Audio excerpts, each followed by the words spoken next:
Assalamualaikum warahmatullahi wabarakatuh. Pada video ini, saya akan menjelaskan materi mata kuliah Bahasa Indonesia yang berjudul Ragam Bahasa Indonesia. Yang pertama, pengertian dan fungsi. Pengertian. Ragam bahasa adalah variasi bahasa yang terjadi karena pemakaian bahasa. Ragam bahasa adalah variasi bahasa menurut pemakaian yang berbeda-beda menurut topik yang dibicarakan, menurut hubungan pembicara, kawan bicara, orang yang dibicarakan, dan menurut medium pembicaraan. Kemudian ada fungsi ragam bahasa. Fungsi bahasa Indonesia dalam kapasitasnya sebagai bahasa nasional. Yang pertama, mampu menyatukan ribuan bahasa yang beragam di Indonesia. Yang kedua, speaker Indonesia mampu. Yang ketiga, simbol kebanggaan nasional. Yang keempat, simbol identitas nasional. Yang kelima, berarti menyatukan berbagai kelompok etnis. Yang keenam, pemersatu alat perhubungan antara budaya dan antar regional. Kemudian, fungsi sebagai bahasa negara. Yang pertama, bahasa resmi negara. Yang kedua, bahasa pengantar dalam pendidikan. Yang ketiga, berarti komunikasi di tingkat nasional untuk kepentingan perencanaan pembangunan nasional dan pelaksanaan. Yang keempat, budaya dan pengembangan alat ilmu, pengetahuan, dan teknologi. Kemudian perlu diketahui bahwa beberapa faktor yang menyebabkan timbulnya keragaman bahasa diantaranya yaitu yang pertama, faktor budaya atau letak geografis, faktor ilmu pengetahuan, dan faktor sejarah.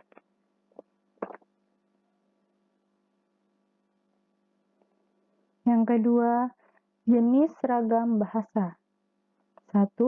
Berdasarkan media. 2. Berdasarkan cara pandang penutur. Dan yang ketiga, berdasarkan topik pembicaraan. Ragam bahasa berdasarkan media. Ada ragam lisan dan ragam tulis. Ragam bahasa lisan adalah ragam bahasa yang diungkapkan dengan media lisan. Ragam lisan adalah bahasa yang diujarkan oleh pemakai bahasa. Dengan ciri-ciri yang pertama memerlukan kehadiran orang lain, yang kedua unsur gramatikal tidak diungkapkan secara lengkap. Yang ketiga terikat ruang dan waktu, yang keempat dipengaruhi oleh intonasi suara.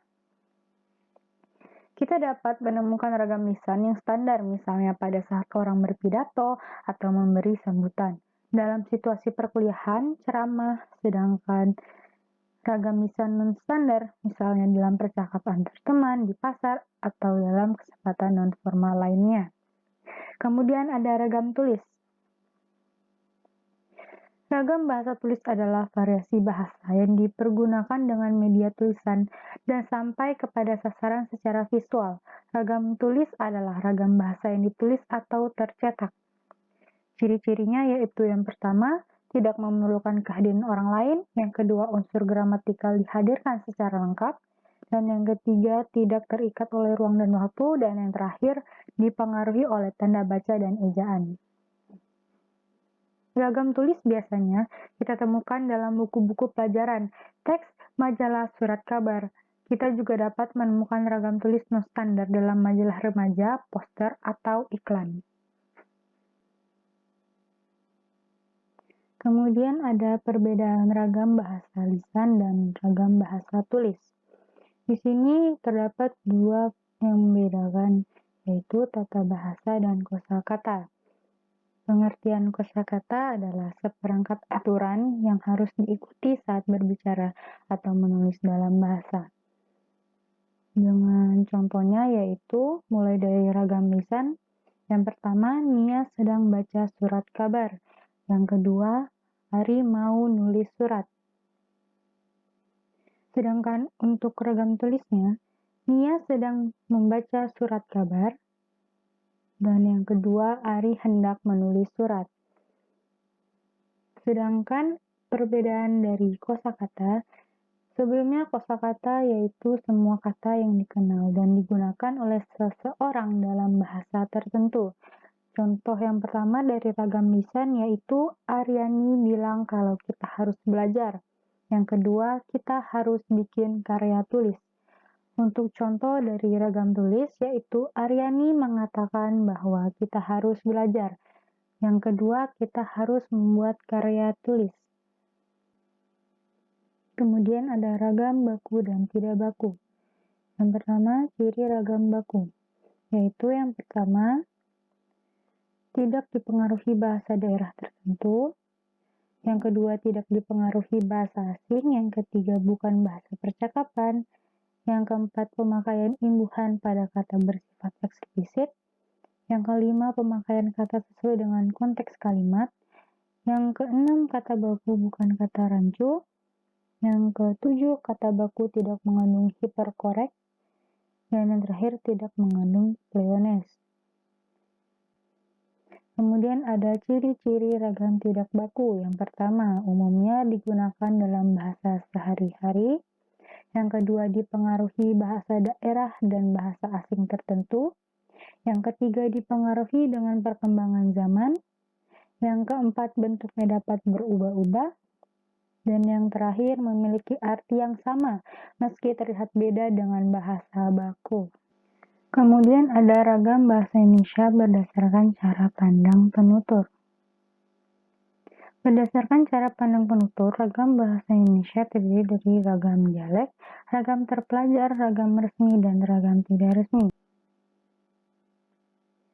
Kemudian ada ragam bahasa Indonesia berdasarkan topik pembicaraan. Berdasarkan topik pembicaraan, ragam bahasa terdiri dari ragam bahasa ilmiah, ragam hukum, ragam bisnis, ragam agama, ragam sosial, ragam kedokteran, dan ragam sastra. Kemudian ada ragam hukum dan ragam bisnis. Ragam hukum adalah bahasa Indonesia yang cara penggunaan bahasanya khas dalam dunia hukum, mengingat fungsinya mempunyai karakteristik sendiri. Oleh karena itu, bahasa hukum Indonesia haruslah memenuhi syarat-syarat dan kaidah-kaidah bahasa Indonesia. Ciri-ciri ragam hukum. Yang pertama, mempunyai gaya bahasa yang khusus. Yang kedua, lugas dan eksak karena menghindari kesamaran dan ketaksaan. Yang ketiga, objektif dan menekan prasangka pribadi. Yang keempat, memberikan definisi yang cermat tentang nama, sifat, dan kategori yang diselidiki untuk menghindari kesimpang siuran. Dan terakhir, tidak beremosi dan menjauhi tafsiran bersensasi. Kemudian ada ragam bisnis. Ragam bisnis adalah ragam bahasa yang digunakan dalam berbisnis, yang biasa digunakan oleh para pembisnis dalam menjalankan bisnisnya. Dengan ciri-ciri yang pertama, menggunakan bahasa yang komunikatif, bahasanya cenderung resmi, terikat ruang dan waktu, dan membutuhkan adanya orang lain. Kemudian ada ragam sastra dan ragam sosial. Ragam sastra adalah ragam bahasa yang banyak menggunakan kalimat tidak efektif. Penggambaran yang sejelas-jelasnya melalui rangkaian kata bermakna konotasi sering dipakai dalam ragam bahasa sastra.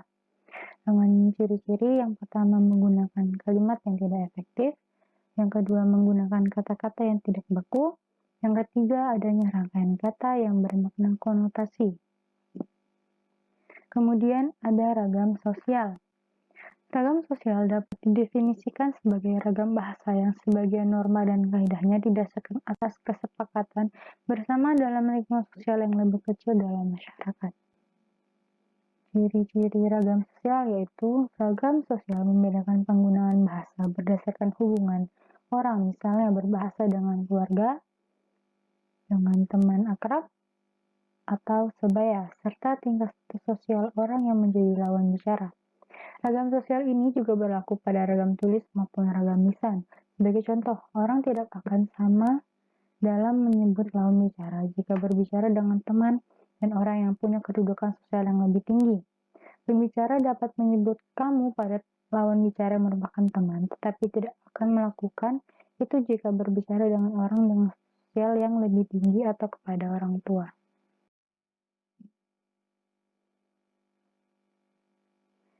Sekian dari saya, kurang lebihnya mohon dimaafkan.